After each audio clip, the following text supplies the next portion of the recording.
আউযু বিল্লাহি মিনাশ শাইতানির রাজিম। বিসমিল্লাহির রহমানির রহিম। ওয়া ইন্না নাহনু নুহয়ি ওয়া নুমীত, নিশ্চয়ই আমি জীবন দান করি, আমি মৃত্যু দান করি। ওয়া নাহনুল ওয়ারিসুন, এবং আমি প্রকৃত উত্তরাধিকারী। এই জীবন এবং মৃত্যু এটা আল্লাহ ছাড়া কেউ দিতে পারে না। কাজে এই জন্য এই আল্লাহ ছাড়া জীবন মৃত্যুর কথা যেটা আছে, এটা ওই যে কতগুলি হাদিস, আদম আলাইহিস সালাম 60 লম্বা, মুসা আলাইহিস সালাম ওই 50 ওয়াক্ত নামাজ, এইসব হাদিসের মতো এই মুনকার নেকির এর বিষয়টা ঠিক ওইরকমই। এটা কখনোই কোন সত্যের সাথে কোরআনের সাথে এটা মিলছে না। আমরাও আপনাদের মতো ওই রকম মাদ্রাসায় পড়েছি, আমরা মনে করছি যে মুনকার নেকির আছে, কিন্তু আসলে বিষয়টা একেবারেই বানোয়াট, এটা কোনোভাবেই মেলে না। তার কারণ এই যে ওয়াইন্না নাহনু, নিশ্চয়ই আমি জীবিত করি এবং মৃত করি, এই জীবন মৃত্যুটা আল্লাহ ছাড়াটা কেউ করতে পারে না। এবং আল্লাহ কোরআনে স্পষ্ট বলেছেন প্রত্যেকটা মানুষের দুইটা মরণ দুইটা জীবন। এখন এই দুইটা মরণ দুইটা জীবন, এটা হলো কোরআনের স্পষ্ট আয়াত।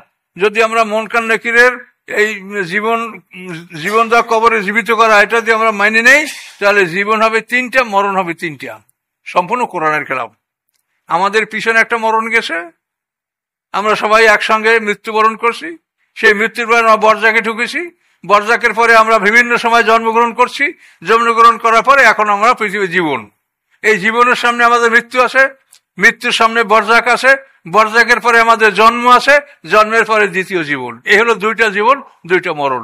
কিন্তু এর বাইরে কোনো জীবন মরণ এটা যদি বলা হয় সেটা মিথ্যা। যেটা ওই যেমন লক্ষ লক্ষ জাল হাদিস, এটাও সেই রকম একটা জাল হাদিস, কিন্তু আমাদের মনে এটা এমন ভাবে বিশ্বাস হয়েছে যেটার বিরুদ্ধে কথা বললে আপনারা সব চমকে ওঠেন যে কেমন কথা, এতদিন শুনলাম। আরে ভাই, আমরাও তো এতদিন শুনছিলাম, কিন্তু এটা কোরআনের সাথে তো মিলে যেতে মেলে না। মানুষকে জীবিত কেমনে করে আল্লাহ তাআলা, মানুষকে জীবিত কেমনে করে সেটা দেখেন। আদম আলাইহিস সালামকে আল্লাহ বানাইছেন 120 বছর বসে, তার মাটিটাকে 40 বছর ভিজিয়ে রাখা হয়েছে, দ্বিতীয় 40 বছর শুকানো হয়েছে, তৃতীয় 40 বছর মেজে মেজে গাড়া কাদায় পরিণত করে 120 বছর বসে আদম আলাইহিস সালাম সৃষ্টি করা হয়েছে। এরপর আদম থেকে হাওয়া, এরপর আমাদের সৃষ্টি হলো বীর্যের মাধ্যমে, সিমেন্স বীর্য। এই বীর্যের আমাদের সৃষ্টিটা কিরকম হয়? পিতামাতার সম্মিলিত বীর্য মাতৃগর্ভে যায়, 40 দিন পরে রক্তের আকার ধারণ করে, দ্বিতীয় 40 দিনে এক টুকরা গোশত হয়, তৃতীয় 40 দিনে হাড্ডির অবকাঠামো হয়, 120 দিনে হাড্ডির অবকাঠামো সৃষ্টি হওয়ার পরে সেখানে মধ্যে প্রাণ ঢোকে। তাহলে 120 দিনে প্রাণ ঢোকে, তারপরে মাতৃগর্ভে 6 মাস থেকে 10 মাস মধ্যে থেকে আমরা পৃথিবীতে আসি। আবার হাসরের ময়দানে ঠিক একইভাবে আমাদেরকে জীবিত করা হবে। সেখানে আমাদের জীবিত করতে আল্লাহ 120 বছর সময় নেবে। প্রথম সিঙ্গার ফিট করে সমস্ত মানুষের দেহের পদার্থ একত্রিত হবে, 40 বছর বিরতি থাকবে, দ্বিতীয় বিরতির পরে দ্বিতীয় সিঙ্গার ফুৎকার 40 বছর, এই 340 120 বছরে হাসরের ময়দানে আমরা মাটির থেকে ফুটে ফুটে বের হব। তাহলে সৃষ্টিটা প্রথমবারে যেভাবে, দ্বিতীয়বারে ঠিক ওইভাবে আল্লাহ সৃষ্টি করছেন। তো এখন মুনকার নাকির কিভাবে জীবিত করবে? এইমাত্র মানুষটা মরল, মরার সময় মানুষটা তো এতই দুর্বল ছিল যে সে একটা কথা বলতে পারে না, কিছু বলতে, এই এক চরম দুর্বল। তো এই মানুষটা মরলো, আপনারা দাফন করলেন, আমরা দাফন করলাম, কবরস্থান থেকে যাইতে পারলাম না, এর আগেই ফেরেশতা তাকে জীবিত করে মার শুরু করে দিল। এটা কিরকম কথা? এইরকম একটা মানুষকে কি মারা যায়? এইরকম একটা দুর্বল মানুষকে মারা যায়? আর আল্লাহ তাআলা তো জুলুমকারী না, এটা বারবার বলছেন, ওমা আনা বিযাল্লামিন লিল আবিদ, আমি আমার বান্দার উপর বিন্দু মাত্র আমি জুলুমকারী নই। তাহলে একটা মানুষ এতই এমনই তার অবস্থা যে তার বডিটা ইঞ্জিন বহন করার ক্ষমতা রাখে না, যার জন্য ইঞ্জিনটা খুলে নেওয়া হয়েছে তার থেকে। ইঞ্জিন কি বোঝেন? নফসে মুতমাইন্না, নফসে লাওয়ামা, নফসে রূহ। এই ইঞ্জিন খুলে না, যে বডি এখন অচল, এই বডিটা রাখা হলো কবরে। আমরা দাফন করে যাইতে পারলাম না, এর আগেই তার জীবিত করে মার শুরু করে দিল। এটা কি? আর এটা তো কোরআনের সাথে সম্পূর্ণ সাংঘর্ষিক। কাজে এই জন্য এই কথাটা আমাদের অন্তরে এটা বিশ্বাস সৃষ্টি হয়েছে, এটা অবিশ্বাস করতে আমাদের বড় কষ্ট লাগছে। আমরাও এগুলো বিশ্বাস করতেছিলাম, আমরাও ওই রকম প্রতিষ্ঠানে লেখাপড়া করছি, কিন্তু আসলে বিষয়টা সত্য না, এটা কোরআন থেকে মিলালে দেখা যায়। তার কারণ এভাবে একটা মানুষকে জীবিত করে তাকে প্রশ্ন করা যায় না। তার কারণ কোরআন পাকে আল্লাহ সূরা হজের মধ্যে কি বলছেন? লেখায় লা ইয়ালামু মিন বা'দি ইলমিন শাইআ, বার্ধক্যের ফলে মানুষের অবস্থাটা এরকম হয় যে জানার পরে সে কিছুই জানে না। এটা কোরআনের আয়াত, লেখায় লা ইয়ালামু বা'দা ইলমিন শাইআ, সে একটা জিনিস জানার পরে আর কিছুই জানে না। এ হলো বার্ধক্য অবস্থা। এই অবস্থায় তার মৃত্যু হলো। এখন এই মানুষটা জীবিত করলে সে কেমনে জবাব দিবে কথা বলেন?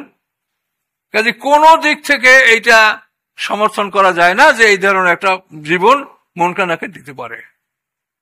কাজে এই জন্য এইরকম একটা মানুষ যেটা মৃত্যুবরণ করার পরপরই তার এই অত্যন্ত দুর্বল অবস্থা, এই অবস্থায় একটা মানুষকে জিন্দা করা, যেখান থেকে ইঞ্জিন খুলে নেওয়া হলো, যে বডি ইঞ্জিন বহন করতে পারে না, সেই বডিতে আবার ইঞ্জিন কে লাগাবে? এটা কি মন কান্নাকিরের নাম আছে কোরআনে? না, কোথাও কিছু আছে? এগুলো কি? কাজে এই জন্য এটা আপনাকে ধীরে ধীরে বুঝতে হবে। যারা বুঝবে না, গালি দিবে না, গালি দিচ্ছে। এখন গালি দিলে কিছু করার নেই। আমরা তো সত্য কথা যদি না বলি তো আমি আল্লাহর কাছে দায়ী থাকবো। আমি যখন বুঝি নাই তখন আমিও তো মন কান্নাকিরের ওয়াজ করছি, কিন্তু যখন বুঝেছি তখন তো আমাকে এটা সত্য কথা আমাকে বলতে হয় যে আসলে বিষয়টাই। তাহলে মানুষের দুইটা মরণ, দুইটা জীবন। মরণের পরে আমরা বরজাকে থাকবো, বরজাকের পরে হাসরের ময়দানে আমরা সিংহার ফুৎকারি উঠবো। এবং আল্লাহ দুবার আমাদের সৃষ্টি হলে দুইবার সৃষ্টি একই রকমের। প্রথমবার সৃষ্টিতে আমাদেরকে 120 দিন সময় নিয়েছেন। তার কারণ এই সৃষ্টিটা হলো আমাদের এই ক্ষণস্থায়ী জীবনের জন্য, আর দ্বিতীয় সৃষ্টি হলো আমাদের চিরস্থায়ী জীবনের জন্য। এই জন্য দ্বিতীয়বার সৃষ্টি করছেন আল্লাহ তাআলা আমাদেরকে 120 বছর বছর। এগুলি প্রত্যেকটা জিনিসই গবেষণার বিষয় আছে এখানে। প্রথম জন্মটা হয়েছে 340-120 দিনে, বুঝতে পারছেন তো? মায়ের পেটে প্রথম 40 দিনে জমাট রক্ত, দ্বিতীয় 40 দিনে গোস্ত, তৃতীয় 40 দিনে হাড্ডির অবকাঠামো, এবং এর মধ্যে প্রাণ আসলো 120 দিন। আর আমার দ্বিতীয় জন্মটা হলো 120 বছর। প্রথম সিংহার ফুৎকার 40, বিরতি 40, দ্বিতীয় সিংহার বছর সিংহার ফুৎকার 40, 120 বছর। তো এখানে সময়টা বেশি নেওয়া হলো কেন? যে এই দ্বিতীয়বার সিংহার ফুৎকার পরে, দ্বিতীয় সিংহার ফুৎকার পরে আমরা যে জীবন লাভ করবো এটা হলো অনন্তকাল জীবন। আল্লাহ তাআলা কোনো মানুষকে দুর্বল অবস্থায় কোনো প্রশ্ন করেন না। আমরা জন্মগ্রহণ করার পরে বালেগ না হওয়া পর্যন্ত কি আল্লাহ আমাকে কোনো কাজ করতে বলছে? রোজা, নামাজ, হজ, যাকাত, শরিয়ত পালন কিছু বলছে? তাহলে আল্লাহ তাআলা যে একটা মানুষকে একটা কাজের দায়িত্ব দিবেন, তার একটা সময়, তার উপযুক্ত বয়স হইতে হবে। 18 বছর, 15 থেকে 18 আমরা বালেগ হলে আমাদেরকে আল্লাহ তাআলা শরিয়তের আদেশ নিষেধ পালন করতে বলছেন। কিরামান কাতিবিন গলায় আমলনামা ঝুলিয়ে দিচ্ছেন। ঠিক কিনা বলেন? আবার হাসরের ময়দানে উঠবো, ওঠার পরেই কি আল্লাহ আমাদেরকে হিসাব শুরু করে দিবে? ওঠার পরে 70 বছর আমরা ময়দানে থাকবো। এই সময়ের মধ্যে আমরা মাঠে বড় হব, পোশাক পাবো, হাউজে কাউসারে পানি যাদের ভাগ্যে আসে পানি পাবে। এই 70 বছর মাঠে থাকবে।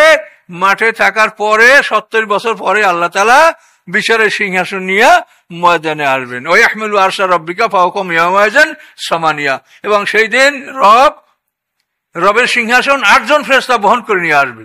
সব কোরআনের আয়াত। ও আশরাকাতুল আরদু বিনূরি রাব্বিহা, এবং যখন আল্লাহ আসবেন তখন আল্লাহর নূরের আলোকে পৃথিবীটা, হাসরের ময়দানটা আলোকিত হবে। এই পৃথিবীর এই সূর্য থাকবে না। কারণ এই সূর্যকে তো আগেই জুমিয়া শামসু ওয়াল কামার, এগুলোকে রোল করে, ভাঁজ করে, গোল করে তারপর এটা ফেলাই দেওয়া হবে সমুদ্রের মধ্যে, আগুনের মধ্যে ফেলাই দেওয়া হবে। কাজে এই সূর্য চন্দ্র এটা আল্লাহ পরকালে এই জগতের কিচ্ছু ব্যবহার করবেন না। অথচ আমরা কি শুনি? মাথার উপরে সূর্য থাকবে, 1 বিঘাতে উপরে, এই সেই। এটা তো আমরা ওইসব কত ওয়াজ করছি, আর এই মানুষ কান্দানো ওয়াজ, হাসি কান্না, এটা কিন্তু মিথ্যার মধ্যে আছে ব্যাপক। এই যে নাটক, নোবেল, সিনেমা, এগুলি সব মিথ্যা। এর উপরে তো এটারও তো ব্যাপক পরিচিতি লাভ করে বা গ্রহণযোগ্যতা আসে হাসি কান্নার উপরে। কাজে হাসি কান্নার মানে একটা জিনিস সত্য নয়। কথাটা বুঝতে পারছেন কিনা? তাহলে এখন আল্লাহ বলেন ওয়াশরাকাতুল আরদু বিনূরি রাব্বি, আল্লাহ নূরের আলোকে হাসরের ময়দান আলোকিত হবে, সূর্যের আলোতে নয়। এবং হাসরের ময়দানে আল্লাহ জিজ্ঞাসাবাদ করবেন মানুষ দ্বিতীয়বার জন্মগ্রহণ করার 70 বছর পরে, সৃষ্টি করার সাথে সাথে না। এখন আপনার মন কান্নাকরি বানাইয়েই মানে তার জিজ্ঞাসা করবে এটা কি হলো? হ্যাঁ, এই ধরনের বিষয়গুলি আপনারা যত চিন্তা করবেন, যত গবেষণা করবেন, তত আপনার এটা আলোকিত হবে, যেটা হইতে পারে না। আল্লাহ একটা মানুষের জিজ্ঞাসাবাদ করার জন্য 70 বছর তার ম্যাচুরিটি আসবে, তার জ্ঞান বুদ্ধি আসবে, সে পুরো ঠিক হবে, তারপর তাকে আল্লাহ তাআলা হিসাবের সামনে নেবেন। আর মন কান রেখে কি আপনি কবর দিয়ে যাইতে পারেন নাই, এর মধ্যে পিটান শুরু। আর কোরআনে তো এটা আল্লাহ পরিষ্কার করে বলেছেন যে সানুয়াজ মাররাতাইনে, যে আমি দুবার শাস্তি দেব, তারপরে সুম্মা ইউরাদ্দুন ইলা আযাবিন আযীম, তারপর কঠিন শাস্তি হবে তৃতীয়বারে। পৃথিবীতে শাস্তি, বরজাকের শাস্তি, এই বরজাকের শাস্তিটাকে আপনি কবর আযাব বলতে পারেন, আযাবে বরজাক বলতে পারেন, আযাবে বরজাক বলা ভালো। এই দুই শাস্তির পরে কঠিন শাস্তি হবে বিচারের পরে। আর নারু ইউরাদুন আলা গুদুবু আশিয়া, ফিরআউন সম্প্রদায় সম্পর্কে আল্লাহ বলেছেন যে ফিরআউন সম্প্রদায়কে সকাল সন্ধ্যা আগুনের সামনে উপস্থাপন করা হবে, আগুনের ঠিকানাগুলি তাদেরকে দেখানো হবে।